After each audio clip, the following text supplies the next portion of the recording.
जून महिन्याच्या सुरुवातीपासूनच जो पाऊस रखडलाय किंवा ज्या पावसाने विश्रांती घेतली असं आपण बोलत होतो तोच पाऊस आता पुन्हा एकदा परतलेला आहे।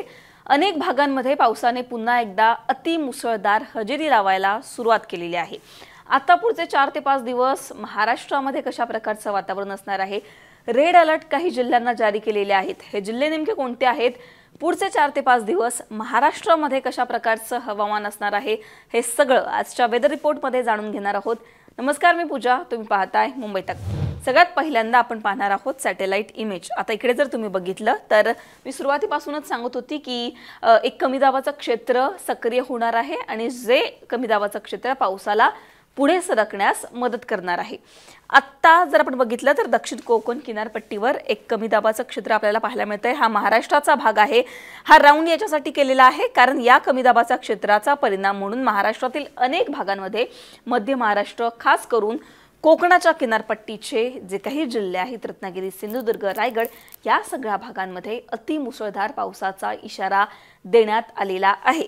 आता जर आपण बघितलं तर दक्षिण भारत असेल किंवा या सगळ्या किनारपट्टीच्या भागांमध्ये अतिमुसळधार असा पाऊस पडतोय आणि सतर्कतेचा इशारा या सगळ्या भागांना देण्यात आलेला आहे।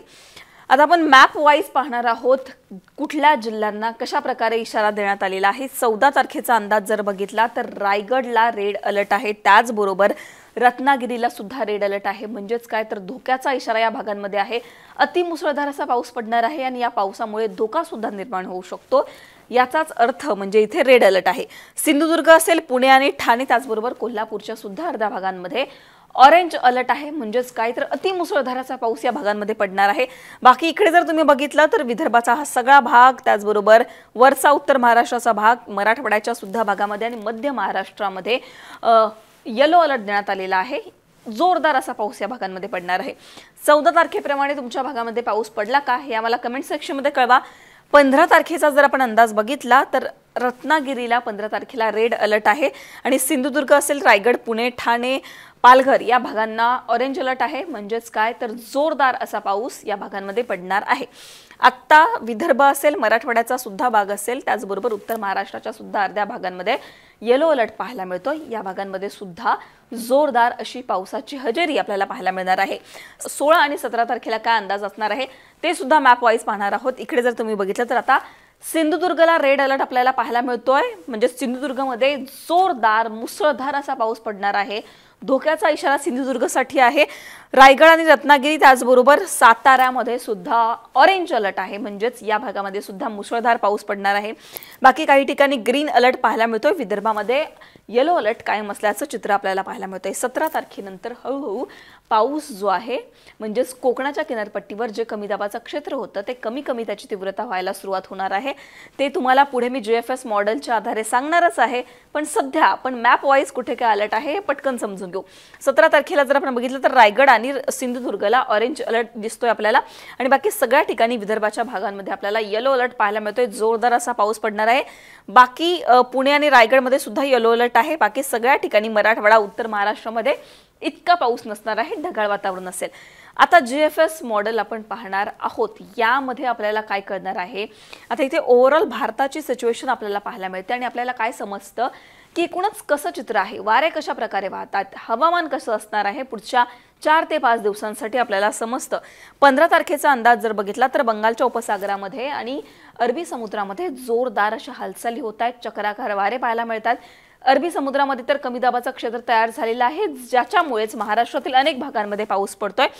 15 तारखेला हे अरबी समुद्रामध्ये जे काही कमी दाबाचं क्षेत्र तयार झालेलं आहे ते आणखीन सक्रिय होणार आहे आणि आणखीन जोरदार असा पाऊस 15 तारखेला कोकणाच्या किनारपट्टीवर पडणार आहे। दक्षिण भारतामध्ये हा सगळा जो किनारपट्टीचा परिसर आहे या सगळ्या भागामध्ये दक्षिण कोकण किनारपट्टीवर पावसाचं सावट असणार आहे। इकडे जर तुम्ही बघितलं तुम्हाला दिसेल हा निळा कलर आहे। म्हणजेच काय तर मुसळधार असा पाऊस पडणार आहे। हे कमी दाबाचं क्षेत्र 16 तारखेला जर आपण बघितलं तर याची तीव्रता कायमच असणार आहे, पण ते हळूहळू वरच्या बाजूला जातंय। गुजरातच्या दिशेला ते सरकताना आपल्याला इथे पाहायला मिळतंय। महाराष्ट्रातील अनेक भागांमध्ये खास करून कोकणामध्ये याचा प्रभाव असणार आहे। इकडे बंगालच्या उपसागरामध्ये सुद्धा एक कमी दाबाचं क्षेत्र तयार होतंय, पण महाराष्ट्राला त्याचा कुठलाही धोका नाहीये। 17 आणि 18 तारखेला कशा प्रकारची परिस्थिती असू शकते 17 तारखेला हे कमी दाबाचं क्षेत्र वरच्या दिशेला जाईल आणि महाराष्ट्रावर त्याचा हळूहळू जो प्रभाव आहे तो कमी कमी होताना दिसतो। इकडे बघा वरती वरती जाताना हे तुम्हाला दिसतंय 17 तारखेला। 18 तारखेला ते गुजरातच्या दिशेला सरकलेलं असणार आहे। म्हणजेच काय तर 18 तारखेपासून महाराष्ट्रामध्ये पावसाची तीव्रता थोडी कमी होताना आपल्याला दिसणार आहे।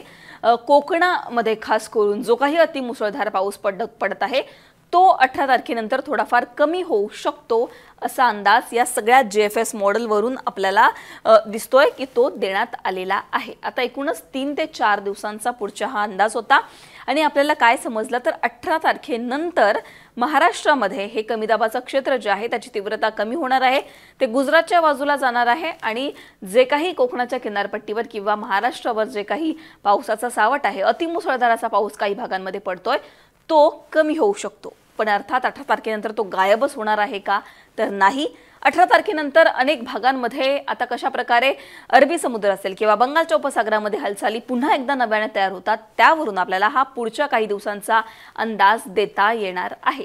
पण त्याआधी आत्ताची जी काही परिस्थिती आहे तो अंदाज मी तुम्हाला दिला। तुमच्या भागामध्ये सध्या काय परिस्थिती आहे, तिथे कशा प्रकारचं वातावरण आहे हे कमेंट सेक्शनमध्ये नक्की सांगाच। पण त्याचबरोबर तुम्हाला आणखीन काही प्रश्न असतील हवामान रिलेटेड ते सुद्धा कमेंट सेक्शनमध्ये सांगायला विसरू नका। तुर्तास एवढंच। तुम्हाला आणखीन वेदर रिपोर्ट आणि हवामानाचे आणखीन असे काही व्हिडिओज पाहायचे असतील, इतर अपडेट्स पाहायचे असतील तर मुंबई तकला सबस्क्राइब करा। हा व्हिडिओ पाहिल्याबद्दल धन्यवाद।